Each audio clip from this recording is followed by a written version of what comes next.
Hi, what's happening? बरोबर. Are you still in Ayodhya or have you come back No, to no, Janavi? I'm back home. I'm in Chandigarh right now.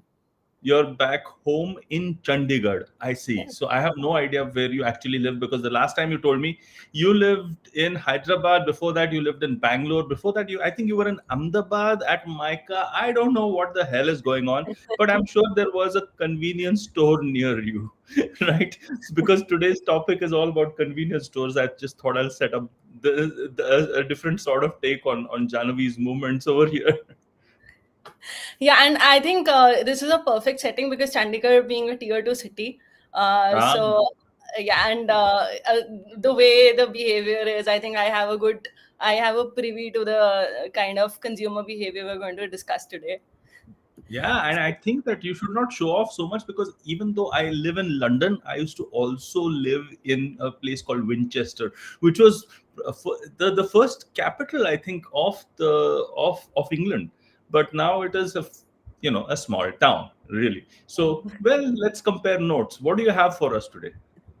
Right. So we'll just set the context first. So if you would remember a few lives ago, we had discussed how the Q-commerce penetration is sort of Yes, stagnating, especially yes, in the in the tier 2 and 3 cities of India because of a yeah. limited total addressable market.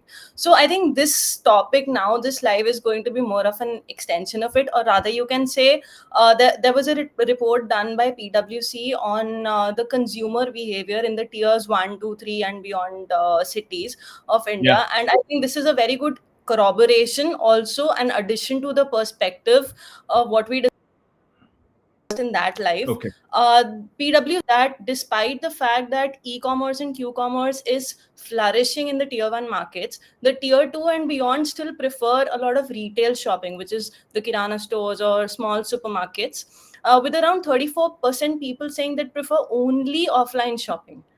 Ah, okay. Right. So yeah. And there's just 21% people who say they'll prefer only online shopping, and most of them they prefer a hybrid sort of approach. Okay. So I Okay. think this is a very good segue into discussing what kind of goods do people still prefer to shop from a kirana store or from a supermarket or an offline retail store, and what kind of goods would they prefer for from an e-commerce or a q-commerce kind of thing, and what does these goods, or what does the kind of transactions that happen, tell us about the purchase behavior and the consumer behavior of a shopper on an average. So I would love to Interesting. hear your thoughts. Yeah, no, firstly, let me ask you a question before we set this up. Like, because we belong to different generations, you are a Gen Zer, kind of hiding away as a millennial, and I am a Gen Xer hiding away as a millennial. So we are both millennials. So the, the thing is that I'm trying to understand from you. Okay, so here's the question. Um, would you I don't think that you'd have a problem ordering a meal on Zomato or Swiggy or whatever, No, no, right? that's, I think Would I order one meal a day. Right. Okay. I don't think would you mind ordering just a coffee from a Blinkit or something like that? I mean, depends. Like if I'm staying in a hotel or don't have access to a kitchen, then definitely won't mind. But it'll be more of convenience. But I would obviously prefer to make it, Interesting. if I can. Yeah, no, so here's the thing. This is such an arbitrary line, right? That we all draw in the sand. Now, for example, I wouldn't probably ever think of ordering a coffee off Zepto or Blinkit or something like that. And I would have no compunction in asking for a meal.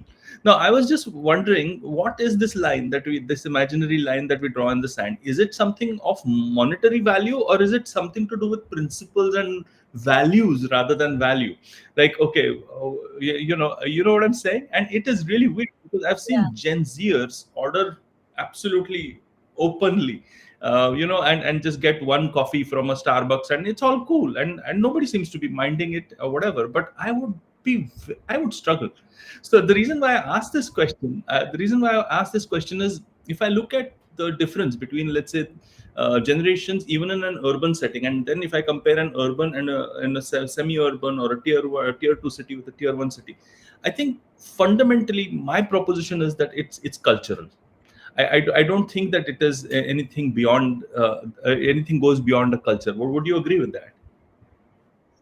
Yeah, I mean, it is definitely culture. It is a mix of practicalities. It is a mixture of. It is also an effect of, what your peers are doing, or what your day to day life is, or the time saving capacity, right? So if I have to compare the three generations, like my parents or my grandparents would just say, I'll talk in Hindi right now, कि ये क्या मंगाने वाली चीज है, I'll just make Yeah, it, right? that's right. Exactly. And I would probably get a lot of scolding on Yeah, this. no, no, I get it completely. I would probably say that why should I pay 70, 80 rupees as a delivery charge for one small Yeah, cup, right? If it is like a larger vessel, if I am ordering for like 5, 6 people, then it makes yeah. sense to order online from maybe Chai Point or something. But uh, I won't just order one cup and pay 200 for a cup and 70 rupees for a delivery charge. Not going to happen. But a Gen Z at the same time will probably be thinking, why would I go in the kitchen and waste half an hour in making coffee or tea? I would rather just, do whatever should I have to do, and let the Zomato guy come, take his So half an hour do and you come think that the whenever. same thing plays out in tier two cities? It's time versus money. For tier two, I think none of these three things really Okay. apply. For tier two and beyond, I think it is more of an inertia. Hmm. uh, these people are really not in a habit of ordering online. For them, okay, I think one major thing is SKU, right? The tier 2 and 3 cities, they often go for very small Yes. SKUs. They either go for a cup, and secondly, they are not an individualistic mindset people. There's not just one person who's ordering something. If anybody orders, it's going to be for an entire family. Hmm. So whenever it's an entire family, it includes a lot of older people also, who would just crap on you for ordering something from Yeah. Zomato. You would Right? get- No matter how tired Yeah. you are, you would always expect a woman to go into the kitchen and then, Hmm, man. make Okay. the You're meal. making a lot of friends here on progressive LinkedIn, by the way. Yes. Okay. Okay. Yes. You're just stating it as it All right. Go is. for it. Yeah. And secondly, it's also about the fact that the tier two cities really pay more attention to the sensory, sensory psychology. They want to touch and feel things while they are making it before they pay for So it, which is something that online ordering just doesn't the allow reason why us. I was saying it's cultural, and allow me to elaborate this on, because I've had the privilege of seeing what happens in Winchester and compare it to what happens in a small town city here, right? And in Winchester, everyone still goes online much more than they would in a Kolhapur over here or whatever, right?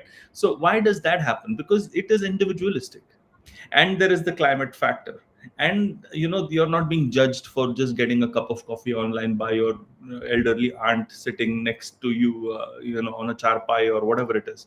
And I think that these things are making an impact, and I feel that somewhere it is going to, we probably are going to figure out very soon that bigger players cannot get into tier 2 cities or tier 3 cities, and that kind of connects us back to our earlier discussion very easily because of this inertia, which is essentially cultural. In my head, when you say practicality, it is actually emotional practicality as well, because I don't want to be judged by my aunt for getting something like this, right? I don't know. Yeah. Now on this point, I would actually disagree with Okay. you, because you see, as somebody who stays outside of their homes, or as an individual people, we might refrain from ordering something for like 4 or 5 days. Mm. But at the end of the day, we are somebody who will end up ordering, because we are people who also end up going to parties and drinking, even if we are living in a very orthodox Yeah. families, right? So there's again, we are in an inertia of ordering I online, see your be it point. from Zomato Mm. or be it from Mm. Blinkit. Now, once we go home and do that, even after a week, the brand spreads across to our families. Maybe our parents don't try it, but our cousins try Mm. it, or their cousins try it, or some progressive family tries out. Now, the one biggest thing about a tier 2 or 3 cities is it is a very community sort of Mm. an area, Mm. right? If your neighbor is doing something, you will probably try it out, because you will find your neighbor very aspiring, or you would want to be a part of that community. So ultimately, maybe it'll take some time, but ultimately these companies will penetrate into the smaller towns. The biggest question is, how long will it take? Number two, who will be the first mover who will have the first mover advantage? Like we discussed, the second mover will have a lot of problem coming into the picture again. The biggest third question is, by the time these people penetrate into these small town cities, will they be able to keep leveraging their current growth despite the limiting total addressable market and stagnating growth? Will be able to survive until their penetration into this market? Wonderful. And as That we see a clash of generations and a clash of viewpoints over here between Janavi and I, this is really, really good. But I do see your point. I do see your point. I think that it could be a question of time before somebody makes an entrance into, tier two or tier three. I'm just beginning to wonder though, and maybe that would lead us to part three of this juicy topic. Is I'm wondering what actually differentiates nowadays, because any retail store from the other, including kirana shops. And is it time, or is it money saved, or is it time saved, or is it customer relationships, or is it something else?